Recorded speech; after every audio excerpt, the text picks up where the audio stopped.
Next bill up is Senate Bill 270 by Senator Goldin, an act relating to labor and labor relations, fair employment practices, comprehensively addresses wage discrimination based on sex by expanding employee protections and the scope of the remedies available to employees who have experienced wage discrimination.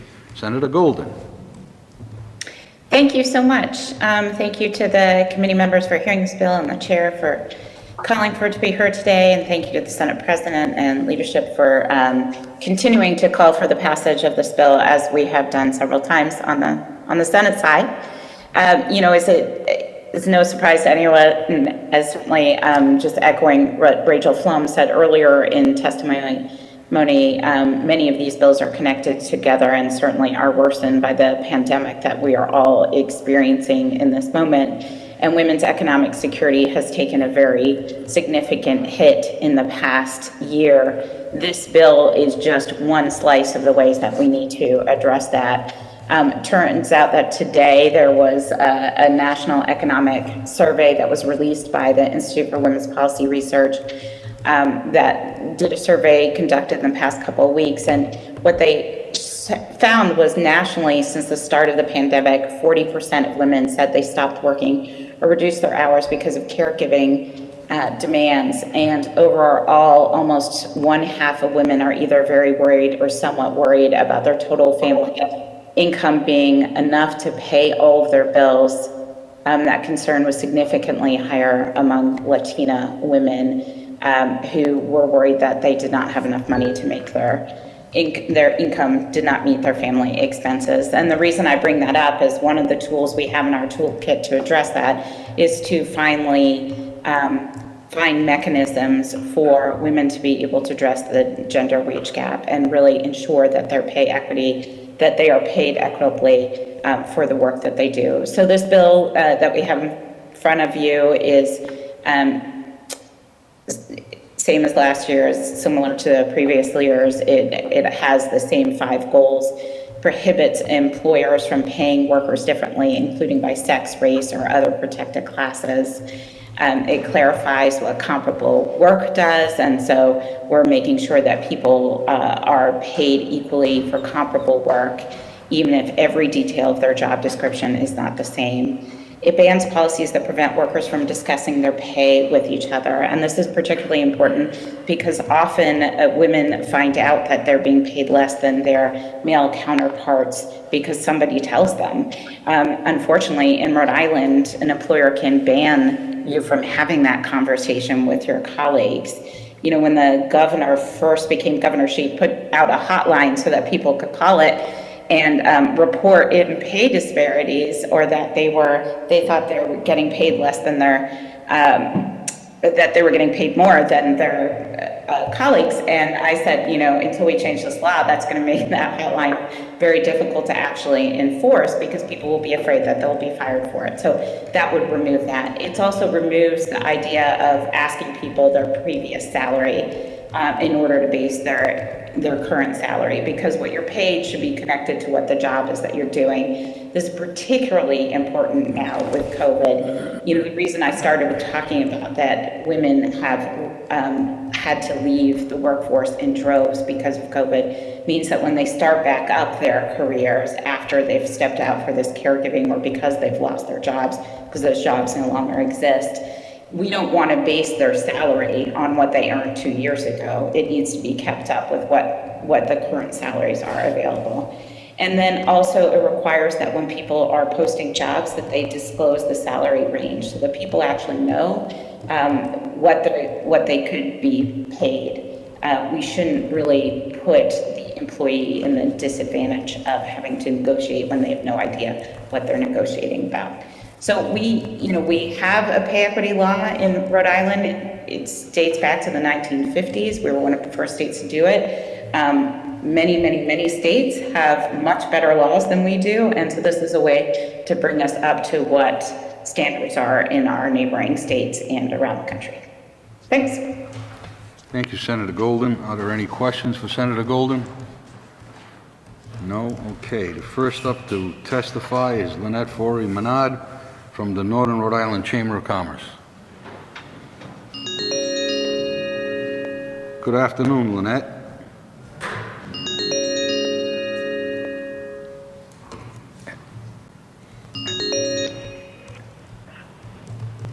Good afternoon, Lynette. Good afternoon, Chairman, members of the committee. Thank you for the opportunity to speak to you tonight. I am here on behalf of the Northern Rhode Island Chamber to oppose Senate Bill 270 as it's currently written. While the Chamber does think the bill is well-meaning, we also think that the way it's written, it brings with it some unintended consequences.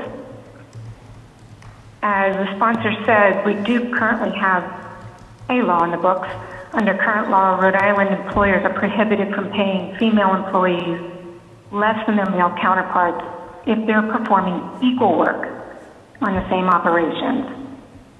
The bill before you tonight dramatically changes that work world by requiring employers to not only look at equal work, but to look at comparable work. That change in itself creates a tremendous uncertainty in the workplace, and we are concerned opens up the door to endless litigation. Just as an example, does a law firm need to pay an attorney who specializes in slip and fall accidents the same that it pays a business asset contract attorney? They both have the same degree, they both have similar skills, but the jobs are different.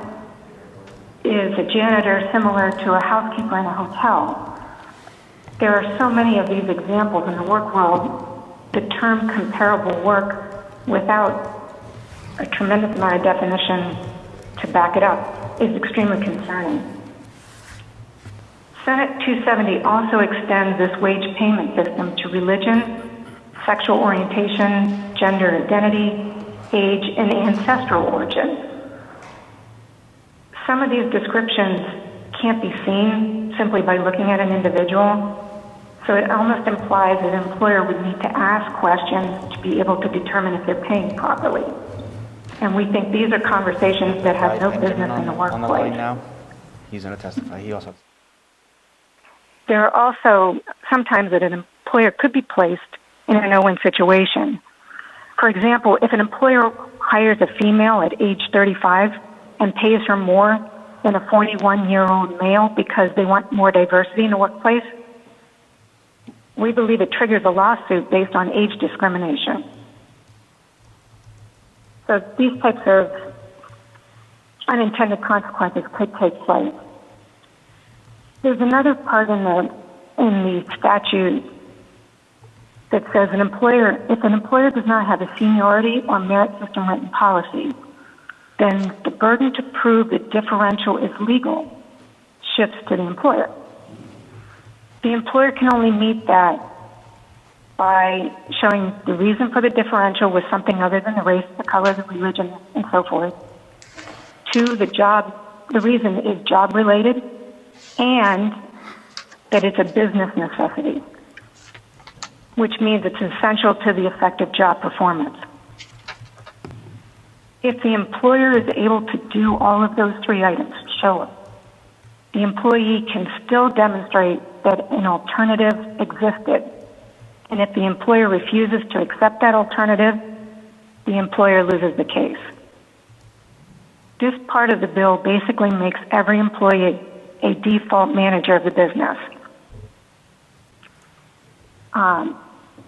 Before I sum up, I do want to say that the Chamber has no objection to banning employers from asking for wage history. We think that's actually the proper way to go. Nor do we have any concern with banning employees from discussing their wages as long as those employees aren't in the HR department. Obviously, employees in the HR department shouldn't be discussing any employees' salary and compensation. Senate Bill 270, while well-meaning, we think will hurt the Rhode Island economy. At its most basic level, businesses will be placed in the horrible position of not knowing which jobs are deemed comparable. Employers will be fearful of hiring individuals who might demand higher wages in the marketplace. Thus, they're reducing their own potential productivity and their ability to compete successfully in the marketplace. The Chamber stands ready to work with the committee and with the sponsor on this bill, and we would just respectfully ask that it not pass in its current form. I'd be happy to answer any questions. Are there any questions from the committee? No, there's none. Thank you for your testimony this evening, Lynette. Thank you, Chairman. Have a good night. You too. Next, we have Benjamin Branshad from Carpenters Union Local 330. Good afternoon, Benjamin. Hi, Mr. Chairman. How are you? Very good. We're here to... So thank you. Yes, I can. So thank you, Mr. Chairman and members of the committee for your time tonight. I had initially registered to testify on behalf of Senate Bill 139, 195, 270, and 323. So I want to thank this committee for its swift passage of Senate Bill 195 and the legislators who worked on introducing it. I'd also like to ask that this committee bring Senate Bill 139 back from further study at some point this session, as we believe it's critically important in the fight against wage theft to be able to go up the chain to lead entities when their subcontractors commit wage theft. Other than that, I would just like to voice our union support for Senate Bill 270, the Fair Pay Act, and Senate Bill 323, which would grant employee privileges and rights to domestic workers. Okay, are there any questions from the committee? Being none, thank you for your testimony and have a good evening. Next, we have Georgia Hollis-Diamond from Working Families. Good evening, Georgia. How are you? I'm doing well. How are you? Not bad at all. We're here on Senate Bill S-270, waiting for your testimony. Great. Well, I'm here to express Rhode Island Working Families' strong support for S-270, Gayle Goldin's Fair Pay Bill, and to thank her and this committee and really the whole Senate for its leadership on this issue in the past. Each year, the average Rhode Island woman and her family lose more than $9,000 because of the gender pay gap. And for women of color, that loss is even more devastating. So for the average family with a woman who's a breadwinner or co-breadwinner, that's equivalent to a year and a half's worth of groceries or nearly a year's worth of childcare. So I think we can just think about what a huge impact this pay gap has on families that are struggling, and that's especially poignant right now when they're struggling even more. It's important to note that this wage gap isn't just, I think sometimes people think of it as like, well, that's because women choose different kinds of professions than men do. It starts at the beginning of a woman's working life and only grows over time. It exists across industry, education, occupation, and there have been some very innovative studies that even when you control for all the differences and choices in education, there's 40% of this wage gap that can't be explained by anything other than bias in the workplace. We think that's probably unintentional bias, unconscious bias. People aren't trying to pay their female and employees of color differently, but it's easy to perpetuate discrimination. So this bill chooses to, works on ways to fix that. That's especially urgent right now, as you've heard others say. Unfortunately, we expect the pay gap to grow, not shrink in the coming years due to the effects of the pandemic and the crisis. I want to say a couple things about the provision of the bill. First, this switch from equal work to comparable work is extremely important. Courts have interpreted the standard of equal pay for equal work so narrowly as to be effectively impossible for anyone to bring a case. Comparable work is a standard that's used in more than 10 states, and one that we've actually responded to over a couple of years by defining more carefully in this version of the bill. So incredibly important to create a situation that really, the 1940s bill was written with a factory in mind where everybody's making the same widgets. That's not how our modern workplaces work, so it demands a modern standard. The other thing that's extremely important about this bill is that it creates strong incentives for employers to actually fix disparities that they find. That does that by the potential damages being high enough that it's worth it for employers to look proactively at how much they're paying employees and fix any disparities that they find, rather than just ignore the problem and hope that they don't get caught. So that's an incredibly important piece of this bill as well. I want to just address the concern that you would have to ask employees about sexual orientation or some of the other protected classes here. You're already prohibited from discriminating against employees in hiring processes based on those things, same concern there. But if you ensure that you have fair pay practices and you're paying people based on their job description, and the ways in which it's comparable in terms of skills and responsibilities, you won't have to worry about any of these protected classes issues. You just need to make sure that folks are making what they deserve based on the work that they're doing and the skills that they're bringing to it. I think that's in general, my testimony. Other folks have covered other things, so I'll stop there and see if you guys have any questions. Does the committee have any questions? Being none, thank you for your testimony and have a good evening. Thanks. Next we have Alexandra Curtis. Good afternoon and welcome to the Senate Labor Committee. Good evening to the members of the House Labor Committee. On behalf of the Rhode Island chapter of the National Organization for Women, we submit this testimony in support of Senate Bill 270, the Fair Employment Practices Act. This bill will protect wage earners from having to disclose salary history when applying for a new position, while ensuring there is no wage discrimination based on one's color, religion, sex, sexual orientation, gender identity, or expression, or disability and age. This applies to women in particular in Rhode Island, who are paid about 82% of what men are paid, according to the National Women's Law Center. And the income gap grows wider for women of color, especially Latinas. The wage gap for Rhode Island women can amount to an average annual loss of nearly $10,000, which is equal to nearly a full year of rent for some, or for others, a full year of child care. This loss not only harms women's economic security during employment, but it also impacts their future earnings as they retire and collect Social Security. We cannot achieve pay equity if hiring practices are based on wage history and not on what the employee brings to the job by way of skills and talent. Senate Bill 270 would do several vital things to improve fair employment practices as it extends to pay protections to other protected groups. Most importantly, it would ensure that courts in Rhode Island use fair, comparable work standards when assessing claims, and it will close loopholes in employer defenses while protecting employees from retaliation for discussing pay. It prohibits the reliance on salary history, which can hurt women who have been outside of the labor market, as well as women who have already been underpaid, while also increasing transparency around pay. We urge you to pass this bill's important updates to the Fair Employment Practices Act. This is more critical than ever as COVID has disproportionately impacted the employment of women. By addressing economic fairness, the bill will ensure that salaries are offered commensurate with skills and not past wages. It levels the playing field in terms of salaries, which will strengthen families' financial safety nets, and we need to ensure that we value and engage the talent of the whole workforce.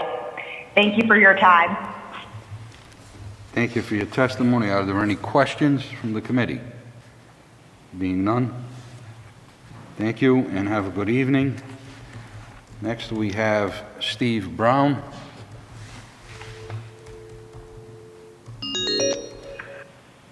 Good afternoon. I believe it's still afternoon. Good afternoon, Steve. Good afternoon, Chair and members of the committee. Thank you for taking my testimony. We have submitted written testimony. You've heard already some, I think, really great comments as to why this bill is important. There's nothing I can add to it other than to say that the ACLU of Rhode Island strongly supports it, and we hope it will get favorable passage from the committee. Thank you. Thank you. Are there any questions of Steve? Being none. Have a good evening, Steve, and we're going to still try. No? We're still trying Senator Mendez, who signed up for it, but obviously we can't reach her. Next, we have Alan Krinsky from the Economic Policy Progress Institute, I'm sorry. And we're trying to reach him right now.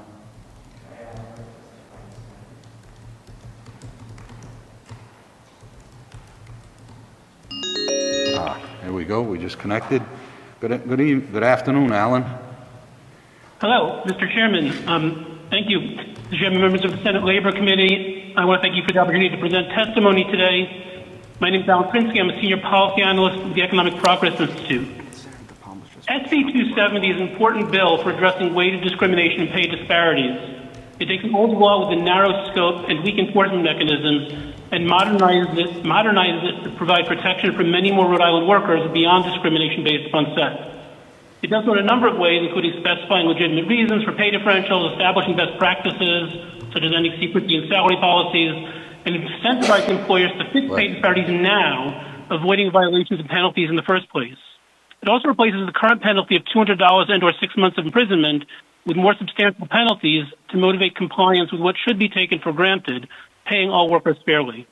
In my written testimony, I provide data and charts on wage gaps based on sex and based on race and ethnicity and their combination for lifetime's earnings.